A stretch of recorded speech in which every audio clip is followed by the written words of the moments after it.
Good morning all dear student. Today I will teach you negative. इससे पहले मैंने आपको बताया था टेंस तीन प्रकार के होते हैं, प्रेजेंट टेंस, पास्ट टेंस और फ्यूचर टेंस। प्रत्येक के चार चार पार्ट होते हैं, present indefinite, present continuous tense, present perfect and present perfect continuous tense. ऐसे पास्ट में past indefinite, past continuous, past perfect and past perfect continuous tense. Third क्या होता है, future indefinite, future continuous, future perfect and future perfect continuous tense. तो हमने कल आपको बताया था प्रेजेंट टेंस सबके चार चार पार्ट होते हैं। प्रेजेंट टेंस में असर्टिव होता है, असर्टिव में दो पार्ट होते हैं, एक क्या होता है पॉजिटिव होता है, दूसरा निगेटिव होता है। इसके बाद इंट्रोगेटिव दो प्रकार के होते हैं, एक क्वेश्चन वर्ड से शुरू होता है, एक हेल्पिंग वर्ड से शुरू होता है। इसमें जो क्वेश्चन वर्ड से शुरू होते हैं उसमें भी दो पार्ट होते हैं, एक पॉजिटिव होता है, एक क्वेश्चन वर्ड का होता है और एक निगेटिव होता है। इसमें इंट्रोगेटिव एक होता है, इंट्रोगेटिव निगेटिव होता है। तो आज हम आपको निगेटिव बताते हैं। आइए, रूल्स 1, यदि ये प्रेजेंट इंडेफिनिट टेंस का निगेटिव है, यदि वाक्य में subject singular he, she, it, एक लड़का या लड़की होता है तो उसके साथ डज नॉट लगता है। स्ट्रक्चर क्या होगा, subject does plus not plus V1 plus object. अब देखिए ट्रांसलेट करना है, राधा कमरे में नहीं सोती है, तो सब्जेक्ट क्या है, कौन नहीं सोता है, राधा। राधा सब्जेक्ट हो गया, क्या काम हो रहा है, सोने का काम हो गया, और ऑब्जेक्ट क्या है, कमरे में।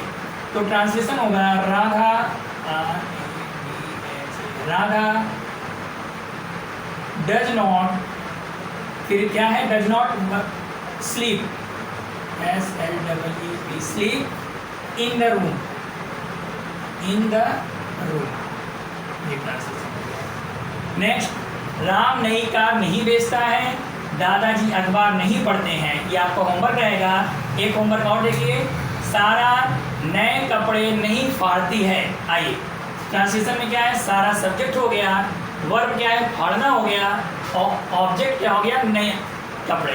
तो क्या हो जाएगा, सारा डज नॉट,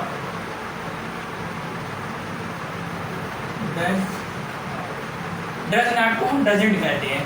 सारा does not tear, tear new, new cloth, CLOTHES। Okay, ये आपका हो गया। लेकिन इसमें ख्याल रखिएगा, यदि वाक्य में सब्जेक्ट क्या हो, सिंगुलर हो, सिंगुलर का मतलब ही, शी, इट, एक लड़का या लड़की होता है, तो वर्ब में डज नॉट का यूज होता है। आइए, रूल सेकेंड, यदि वाक्य में subject plural I, we, you, they, two name होता है, तो subject do not plus V1 plus object. जैसे वे बाजार नहीं जाते हैं, क्या काम हो रहा है, जाने का काम हो रहा है, कौन जा रहा है, वे जा रहे हैं, बाकी जो बचता है ऑब्जेक्ट हो जाता है। ऐसे भी आप कर सकते हैं, सब्जेक्ट वर्ब ऑब्जेक्ट। आइए ट्रांसलेट करते हैं स्ट्रक्चर के अनुसार। दे वे को क्या कहते हैं, they, THEY, they do not, they do not जाना, जाने को क्या कहते हैं, go, they do not go to market, MARKET, market. Okay, next, राजा और रानी ताजे फल नहीं खाते हैं, हम पुरानी कार मरम्मत नहीं करते। ये दो ट्रांसलेशन हो गया आपका। तुम लोग मुझे गाली नहीं देते हो, तो तुम लोग सब्जेक्ट क्या है, तुम,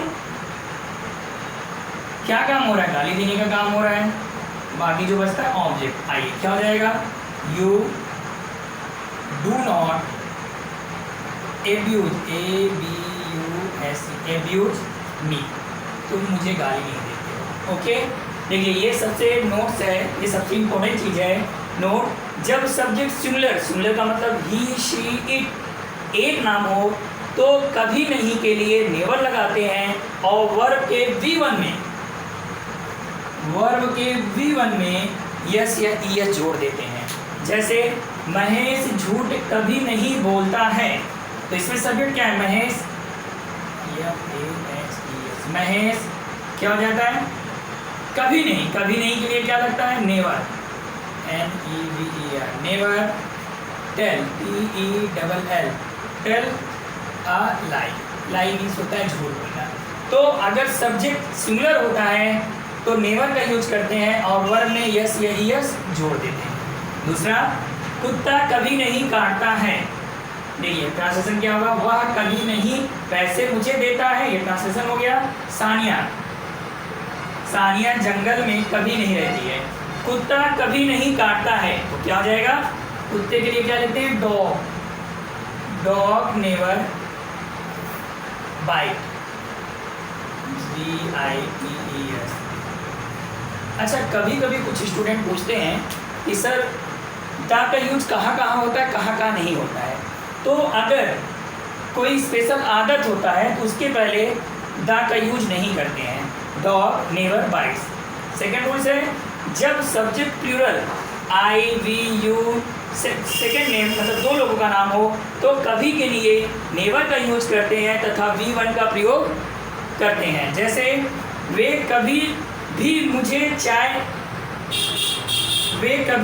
चाय नहीं पिलाते हैं, नहीं पिलाते, क्या हो जाएगा? They never drink, DRINK, drink TEAT me, drink. देखिए कभी कभी ये हो गया they never drink tea to me, ठीक है, टू मी हो जाएगा।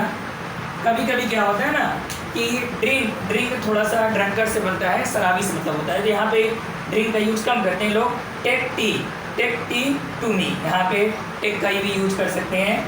अभी ये प्लूरल है इसलिए इसमें एस नहीं जुड़ेगा। दूसरा देखिए, तुम कभी भी पैसे नहीं चुराते हो, तो क्या हो जाएगा? You never, never steel, steel money, MONEY, money.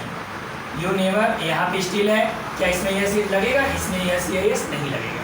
Okay dear student, आपका ये होमवर्क इसको कीजिएगा। नेक्स्ट जो होगा अगले दिन हम बताएंगे इसको। अब इसके बाद आपका इंट्रोगेटिव होगा। ओके, हमने आपको बताया कि इंट्रोगेटिव दो टाइप का होता है, एक क्वेश्चन वर्ड से शुरू होते हैं और एक हेल्पिंग वर्ड से शुरू होते हैं। आई रिपीट इट कि निगेटिव इसमें क्या होता है, अगर subject singular he she it एक नेम होता है तो डज नॉट लगाते हैं। अगर प्लूरल I, V, U, दे ये सब्जेक्ट होता है तो उसके साथ डू नॉट लगाते हैं।